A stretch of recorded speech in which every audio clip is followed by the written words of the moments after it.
Hello, everybody, and welcome back to another edition of Wander to the Edge. My name is Adam Asher from The Edge of Adventure.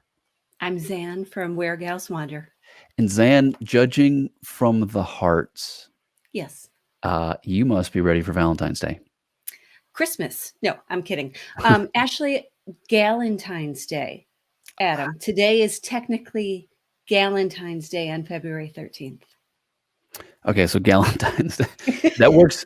I mean, I think that works well for Where Gals Wander, right? Yes, exactly. And listen, I noticed I was looking at your Instagram account. There's at Where Gals Wander on Instagram.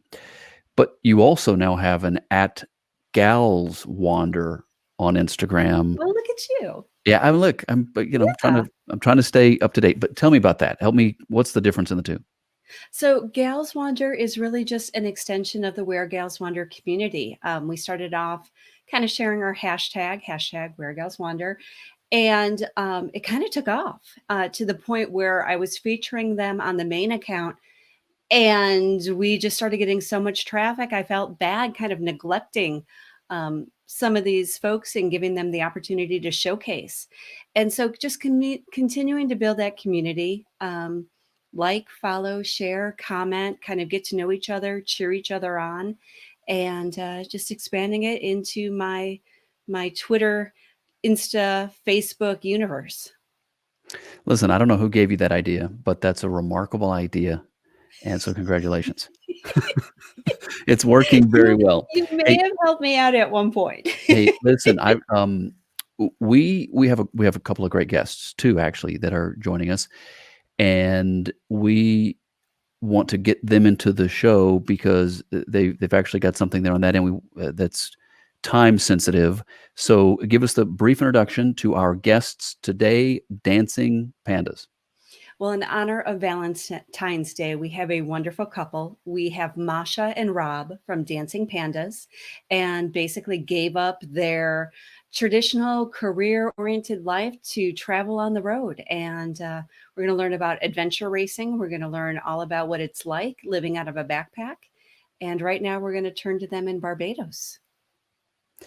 So let's get them in here. Let's have them join the show today, right here on Wander to the Edge.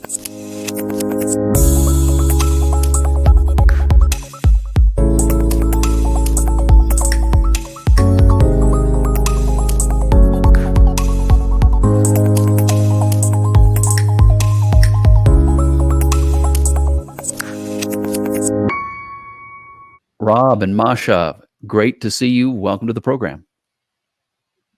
Hi, guys. Great to have you on the show, and you are joining us. I've heard a rumor that you're joining us from the Caribbean. What's the sunset doing right about now as we record this there in Barbados? We're walking out. We're just catching the sunset now. How's that? Is that coming out? It is. Yeah. It is. But tell us what we're looking at here. This it looks like you guys are in a beautiful location.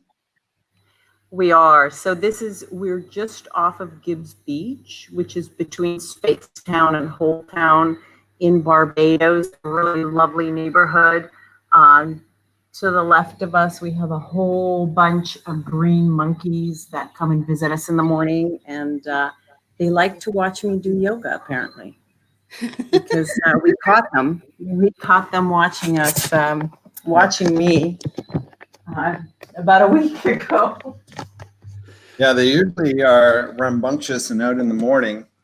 And one afternoon, Masha was doing her stuff on the deck here, and I came out to see what she's doing, and I looked past her, and I could see the monkeys just kind of sitting in the branches, just watching Masha jump up and down and do her stretches and their this and that, and it was really cute.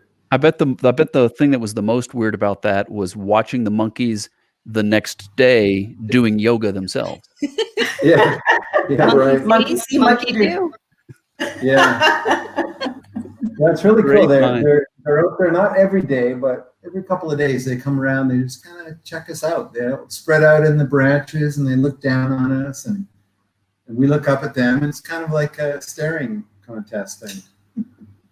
Well, Masha, Well, Masha and Rob, thank you again. Thanks for taking the time. You guys have an inspiring platform and set of accounts, and we're going to get to know you today because I know you guys made some big decisions and made some big changes in your life a few years back. And just as I'm going to make a judgment here, read between the lines, it seems like you guys are happy with your decisions. We really are. You know, I was an executive for 25 plus years, and uh, one day it just made a lot of sense for us to sell the house, get rid of all of our stuff. We had almost 2,000 square feet of house in Del Mar, California, and you know, kind of shut down that whole life and get rid of all of our stuff, which was not an easy thing to do at the beginning, but once you get going, the cathartic effect was fantastic. And the more that we gave away, the more that we wanted to give away. And then we were left with a backpack each, and kind of looked at each other and said, where do you want to go? So we had an ailing dog at the time, so we only reduced down to the size pretty much of a van. And we had him, us, our van, and some gear, and the rest we stuck in a locker. And then we hit the road. And about 6 months or so in, Fozzie sadly passed away, and then we knew it was time to go international. For him, it was a bucket list. We started in San Diego, we went up to Vancouver, we took our time, we went over towards Toronto, visited some more family there, then headed on further east out to the coast out there, and then we made our way down, and then back around to Toronto, and then down across the border.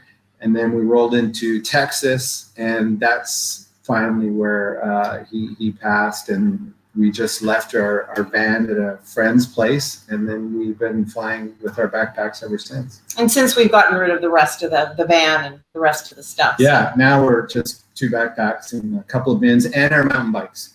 We kept our mountain bikes at my parents' place, which was great. I can't even fathom what it's like to try and live your entire life out of 2 backpacks. I get made fun of because my purse is gigantic, because I always feel like I have to have everything with me at all times, like be prepared, ready for everything. What is in the backpacks, I guess, is what I want to know. Like, how do you decide what gets to go in the backpack for the rest of your life? I was thinking we should do a post on that, like of our backpacks, and show what we have.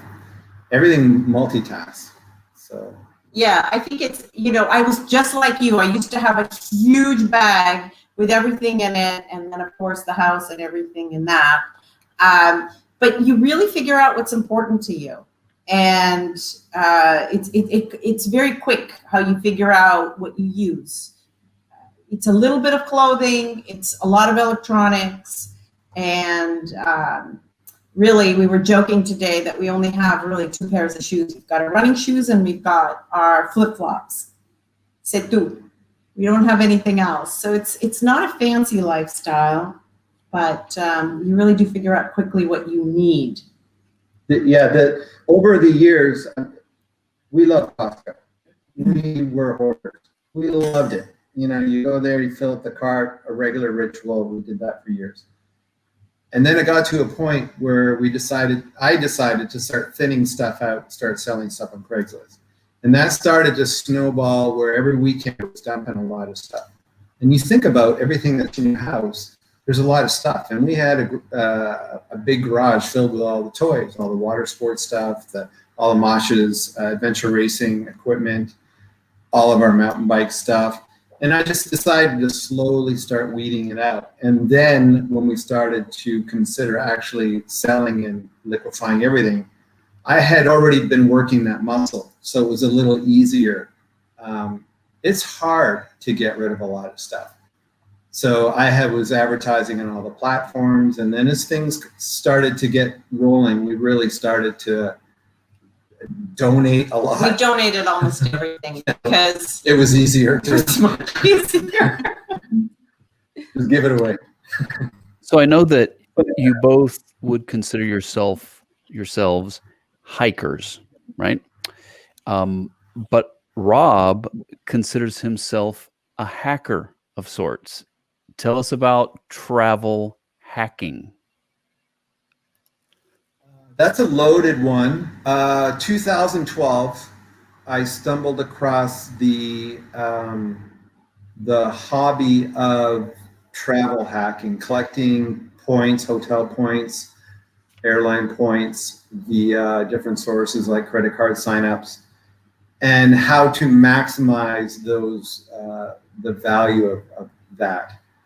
And back then, it was much easier to take advantage of a lot of deals where you could get a couple of business flight trips off just one credit card sign up. And you can even do that today still, but back then it was even easier.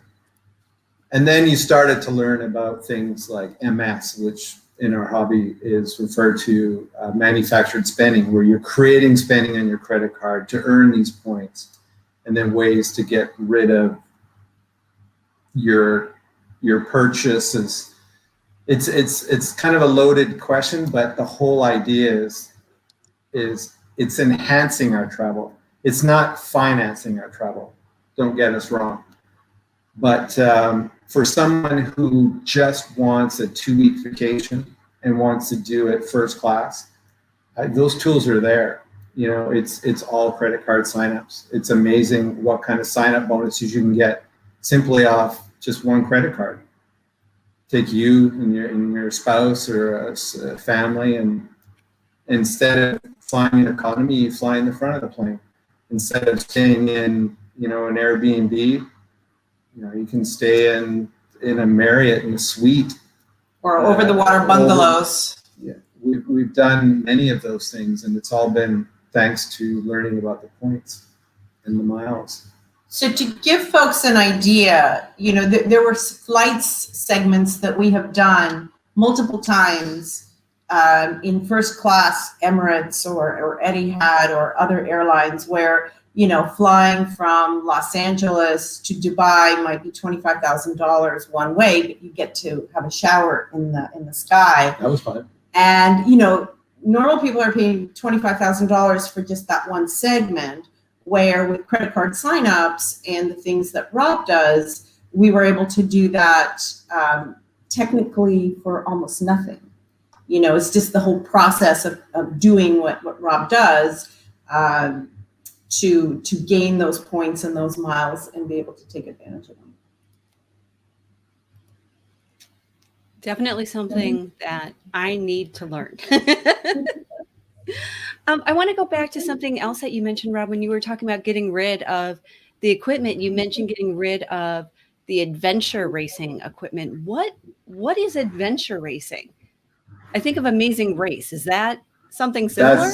This is Masha's category. So that's something that I was really passionate about. We used to race together, and then I had a team on my own after that and raced for about 15 years. So it is a little bit like Amazing Race, but it's without any GPS. It's without any motorized equipment like a plane or a car or a taxi. You're basically, it's multi-sport, multi-day, team-based. So it's usually 4 people. It's co-ed. You use map and compass. And at the beginning of the race, you know which disciplines are going to be within it. So hiking, mountain biking, kayaking, it could be, always ropes, so climbing, maybe glissading, anything that's unmotorized. You have to get your team from point A to point B to point C, whatever your map tells you, what the coordinates tell you, within a 10-day period. And if you decide to sleep, that comes out of your time. Everybody has to do each segment together because there's safety issues, and you have to stay together to protect one another and to make sure that you can get through the whole race together. That's one of the biggest elements of the race. So you're really out in the mountains, and very few times would there be really trails. You have to really pick the best way and to bulldoze your way through the bush and get to the other side. And there's something so much fun about doing that all over the world. It's a habit that takes a lot of equipment.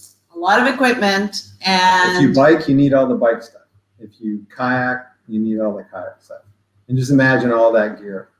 And through these races, you're transitioning. You start at biking maybe, and then you transition to kayaking, and then you may transition to climbing, and then you may have to go back to biking, and then it's so on. So you got to have a lot of toys. Well, talk to me then about the fact that you're not using a GPS in those adventure races and you're using maps and compasses.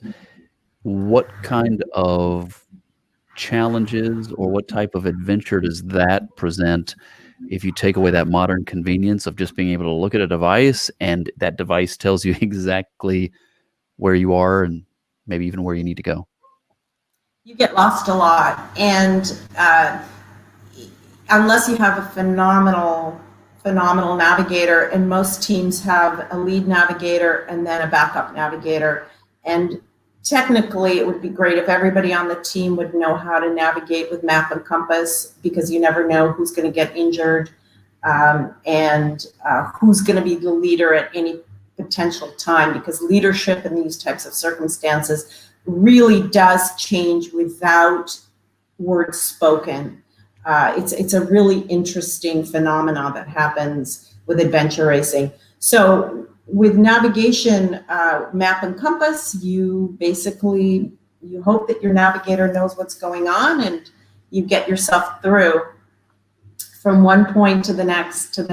And we've been very lucky. We've had some phenomenal navigators, and I have to say that some of the most difficult terrain in the world is probably Patagonia. And I did Patagonia 10-day race twice, and usually teams don't finish that race. I was very lucky on the second attempt to have been our team was able to finish it.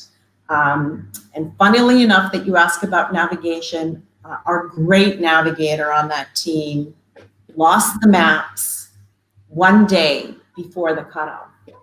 And we were so close to the finish line. We spent 24 hours going up and down mountains trying to find, no, not the same one. We went up and down different mountains. At that point, we had foot rot on the bottom of our feet. On day 5, we got really bad river fungus on our feet. So the skin on the bottom of our feet had layered off. So we were literally walking on, raw flesh. I didn't do this race. I went off and did my own thing, and then I was there when she finished. And when they came off the boat, because they had finished elsewhere and they were boated in, when she got off the boat, I didn't even recognize her because she was so bloated up and bruised and cut and everything. It was such an alarming sight. So scary for a spouse to see. So I'm so glad she's not doing this sport anymore. I was going to say, and you do this for fun. Like, you've done this more than once. Yeah. So I've done over 50 of those types of races all over the world, and it's addicting. What's the latest? This is all based off the Eco Challenge. This is all based off. Anyone's heard the Eco Challenge? Some people have. Perhaps you haven't, but in Fiji in 2019, they rebooted the Eco Challenge after 10 or 12 years of it not being around. And they actually had it on Amazon Prime. They had a whole bunch of segments of the race aired on Amazon Prime earlier in 2020. And it was really fun to see because all my old teammates were there, and a lot of the pain that we used to remember. So it was fun to see. All right, I'm fascinated by this, so I have to ask one more question. So with all this equipment, like, are you driving around like in a bus with kayaks and bikes and everything from location? Like, how does that work? So how how the team basically works is co-ed team of 4. And what they will have is a support crew, typically 1 or 2 people. And so when the night before the race starts, they get their maps on where they're going. So at that point, they're only told beforehand where to go to start the race, what disciplines are involved, so what equipment you'll need to bring, and some other, advice or whatever. But when you're given the maps, then you have the night, typically until the morning, to plot out the route you want to take, and then the race starts. And then your support crew, at that point, they all know the first legs will be biking, and then you'll transition to kayaking. Okay, fine. So the support crew needs to be at this location with their kayaking equipment, and then and then as they're biking, and then they get to their kayaking, they're already there. So they have to manage their food and their supplies. So when they arrive at the transition, they've got their own bin. Usually it has their food in there and their new equipment. They switch it. They either decide to sleep or eat or whatever they want to do. And then off they go to do the next leg. And then the support crew will take their bins and get up ahead of them and meet them at the next transition. So that's how the race goes. So it goes on for 7 to 10 days, and then that's how it finishes up. So there's no, the best thing to do is to just check out Eco Challenge, and that'll give you a good idea. This was created by Mark Burnett years ago. And then, of course, Mark Burnett went off into Survivor and different shows, and then he started making a big name for himself. So we kind of dropped the whole Eco Challenge thing. Because it's an expensive it's an expensive show to put on, because you can imagine you need helicopters, you need all. Well, you don't need helicopters. Well, to show it For all the show. that's true. And a lot of support, if you will. So, but it's a lot of fun, and it's incredibly addictive. And if you've got that kind of competitive edge and you really enjoy team building, because that's what I used to do for a living, is really build teams and build that kind of camaraderie. So it was a lot of fun having the Dancing Pandas as an adventure racing team. But now we adventure travel. No adventure racing. We're not in a hurry. Lots of exciting, adventurous activities. And one of the things I noticed as we were researching you guys a little bit, you have as an objective to travel to all the countries, I guess, recognized by the UN. So that's 193 countries or something like that. And but here's what I think, what I like the most about your objective is not to just travel to a location and say you were there because you stood there for 30 seconds or whatever it might be. You call it slow travel. You want to travel slowly through these places so that you get to experience them. Tell us about that. Why is that important? And what have you learned from that? Well, we know that we only have one planet, and we know that travel and flying and travel overall does have a negative impact on the planet and on climate change. So we want to make sure that we're doing the right things and not switch locations as quickly as we possibly can. We want to slow it down. And really get a chance to learn about the cultures that we're in. For instance, right now we're in Barbados, and we've been here for a couple of months. Which is unheard of. Being somewhere this long is. Yeah, it's nice, but I think I did a post like last year. I'm not posting much, but I did one about how often we had moved around, and I calculated every 4 days we had moved to a new place for the year, and that's too much. That's a little too much. So we made the decision that we really need to slow it down and to really experience the places that we're in and understand the culture, understand the people, go to the grocery store and buy the food and, kind of really get into what the place is all about. You mentioned writing the articles and your website. So we'll give a plug right now for dancingpandas.com. But I'm curious, as a couple, how do you guys work in terms of providing the content? Do you have Rob, you do the writing, Masha, you take care of this, combined effort? Like, how do you sort of divide and conquer when it comes to social media? Go ahead.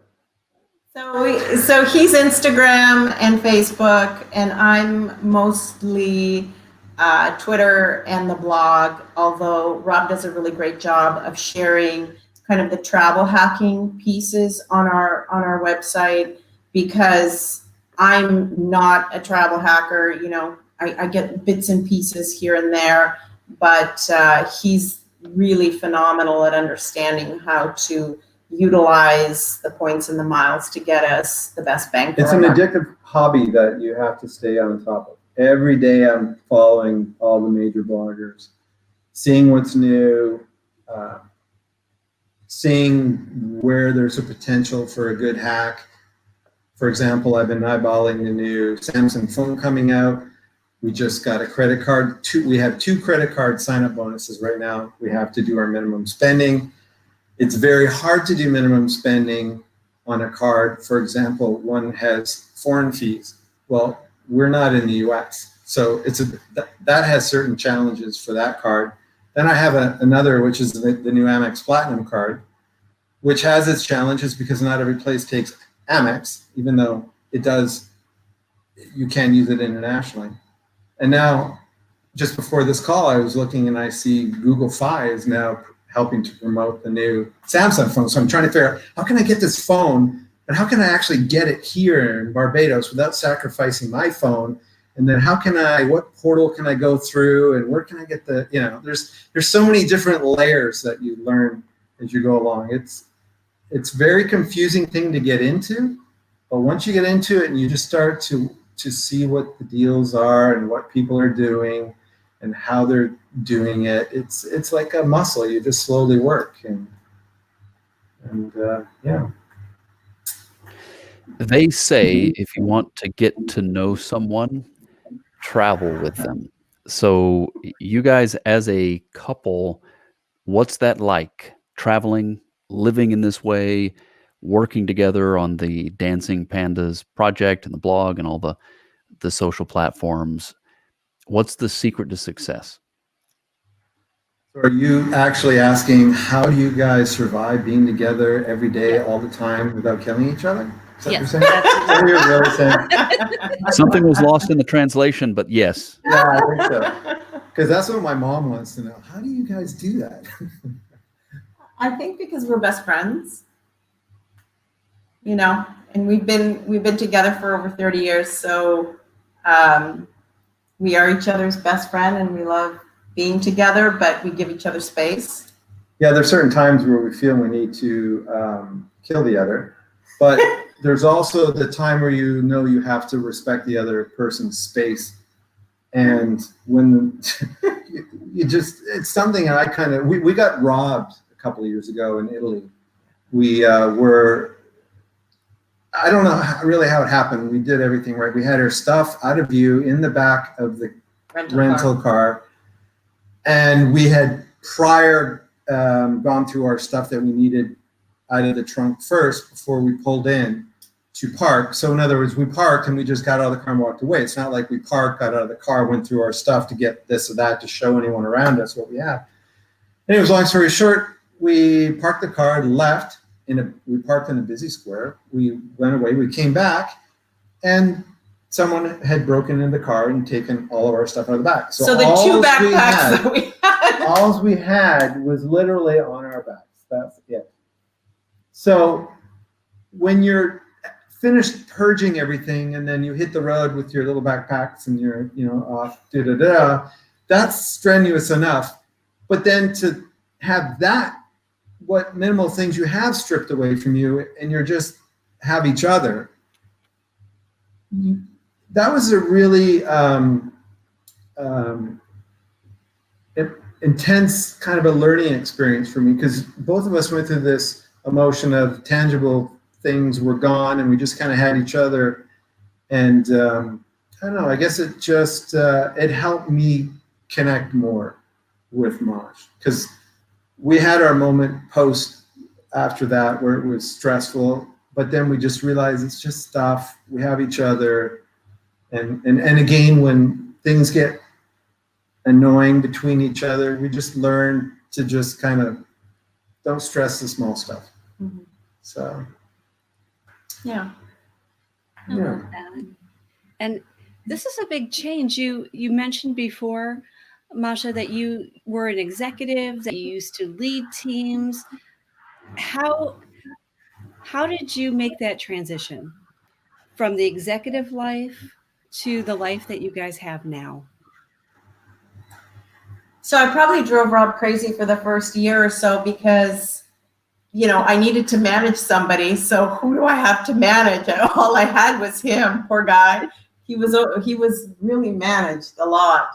But I'm still teaching at the university online just to give back to the community and to kind of feel like my brain is working.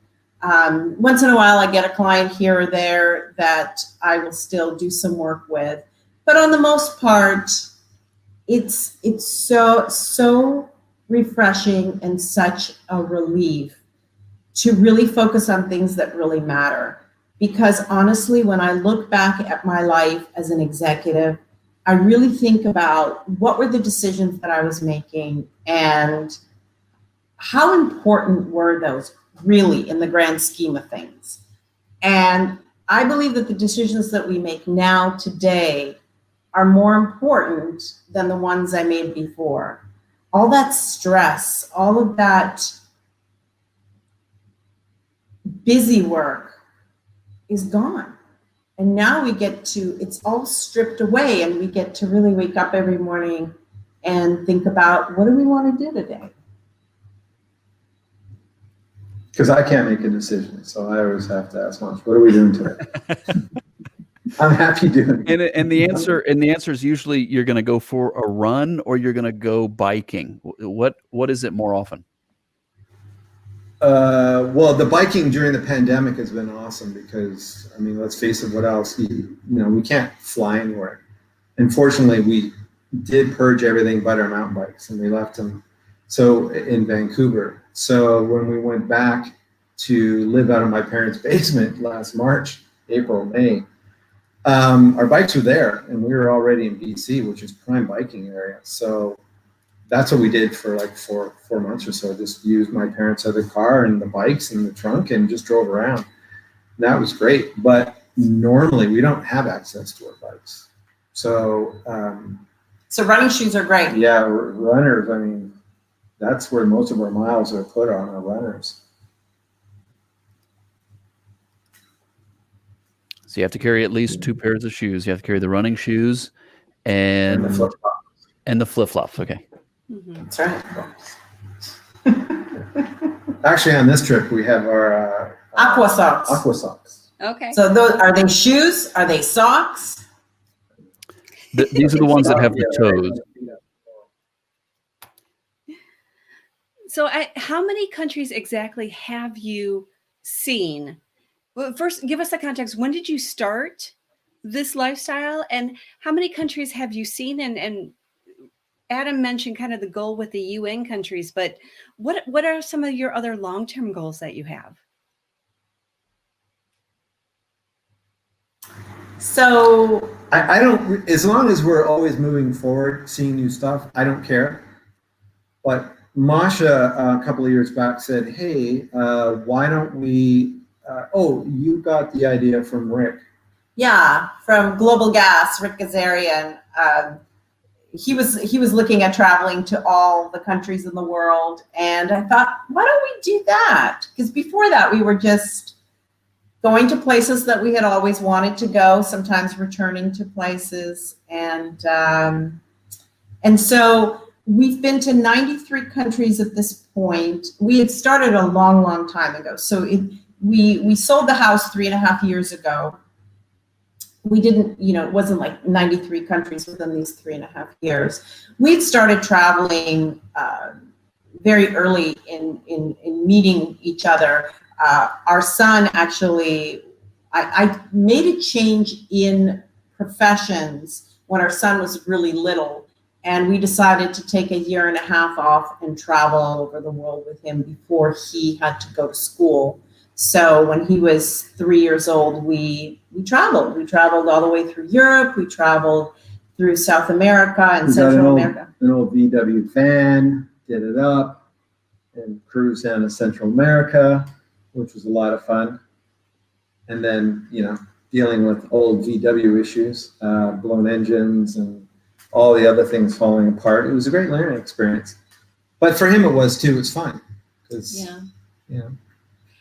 And then when Rob started to travel hack in about 10 years ago, that's when we really started traveling a lot. And I was taking as much vacation as I possibly could from work. And we were traveling probably 2.5 to 3 months a year during that time.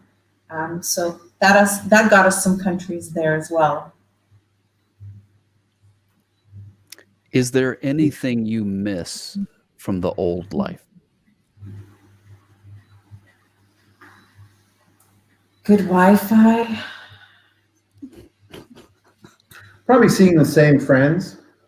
Yeah. This hobby is, you're always moving, so it's kind of hard to build relationships.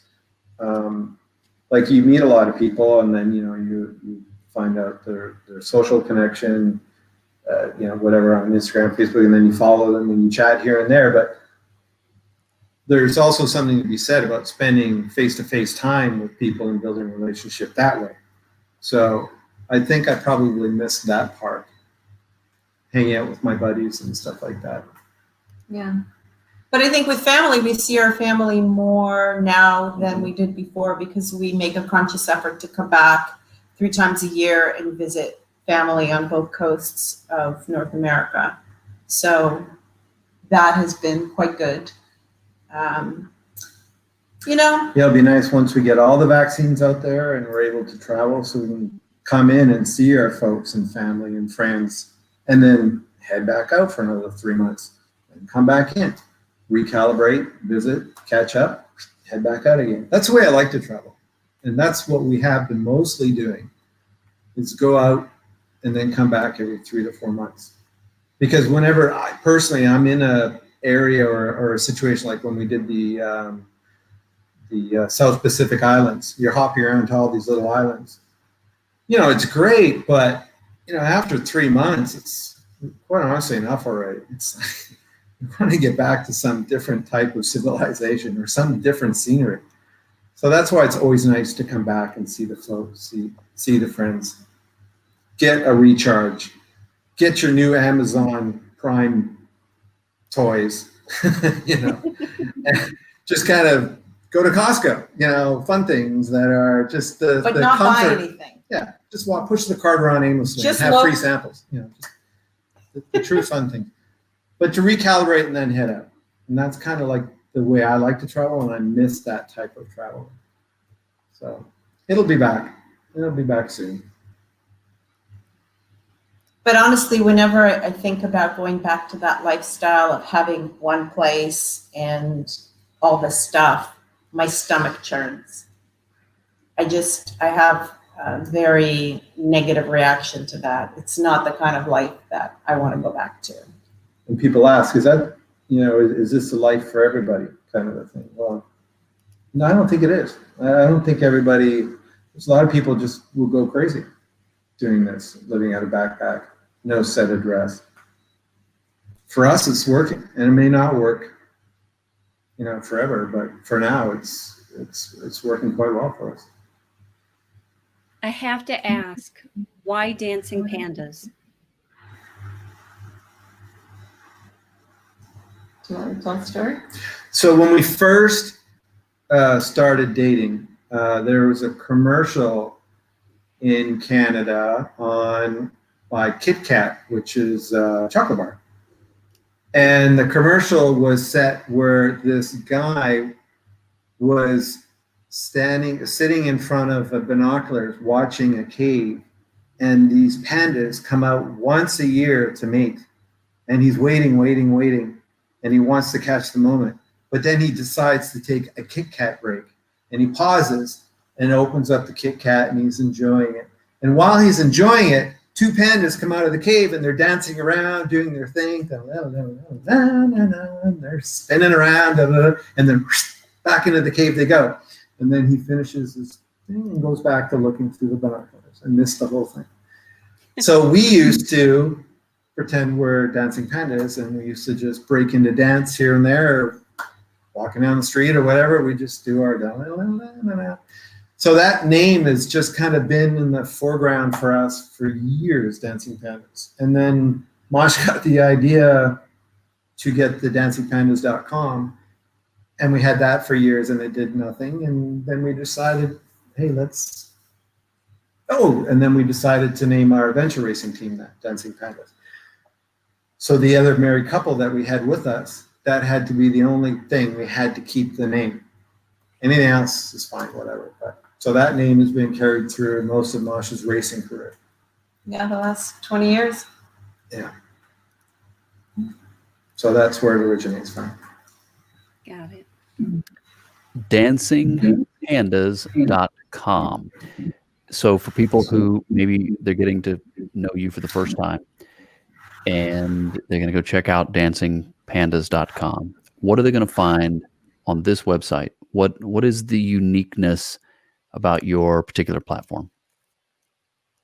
So we're just journaling our journey and talking about the experiences that we're having.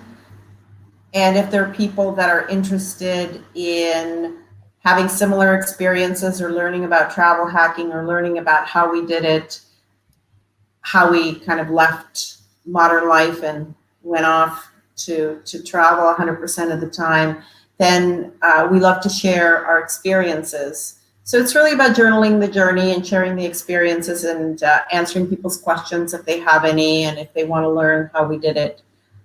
It's all about that. And it's really, for us, when we get old and we can't remember where the heck we've been, we can look back and, there, we were there.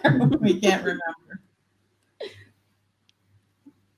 Well, it's Thank a you so remarkable. much. Oh, go ahead. No, I was gonna say it's a remarkable website. Great story. You guys are an inspiration. Said that earlier. It's great to see your appreciation for the places and the culture, and to want to spend the time in these different locations to really enjoy them and enjoy it and get to know it. I think that's inspirational. But as we have pointed out, tomorrow this is Valentine's Day, right? And we think about those types of things. This is a great show for this week, because you guys, this commitment and love that you guys have for each other is also inspiring, quite apart from the travel side of things. It's great to see a couple like you that care so much about each other. Thank you so much. Sure. Yeah, thank you so much. I was really hoping to have you guys on, particularly around this holiday, because, as you said, to give up everything except each other, I think that really just shows, true love and what it's all about. So thank you. Thank you, guys. Now, Zan, you've got the hearts on your sweater today. You've got the heart necklace, but you've got the earrings too, right? I do. Okay. I'm all matchy. So there's your proof that this is the Valentine edition. Yeah. Masha and Rob, thank you guys so much. Everybody else, thanks for tuning in today. We'll let you get back to your Saturday, and to find out more, to get to know them, of course, look them up on Facebook and Instagram and Twitter. But a great place to start is at dancingpandas.com. Look them up there. You find all the links and get to know them and learn a little bit more about where they're at right now. They even shared the Barbados sunset with us on this program. So what a privilege. Or Thanks, it can be on social media, two Dancing Pandas. At two Dancing Pandas. At two Dancing Pandas. Okay, look, social media is at the number 2 Dancing Pandas. Got it. All right, guys. Well, thanks again. Great to get to know you. And again, what a inspirational time. So enjoy the rest of your Saturday, and we hope to see you again soon. Thank you. so much. Bye-bye. Zan, that's Remember, your cue. Yep, I was going to say, and remember to join us next week right here on Wander to the Edge.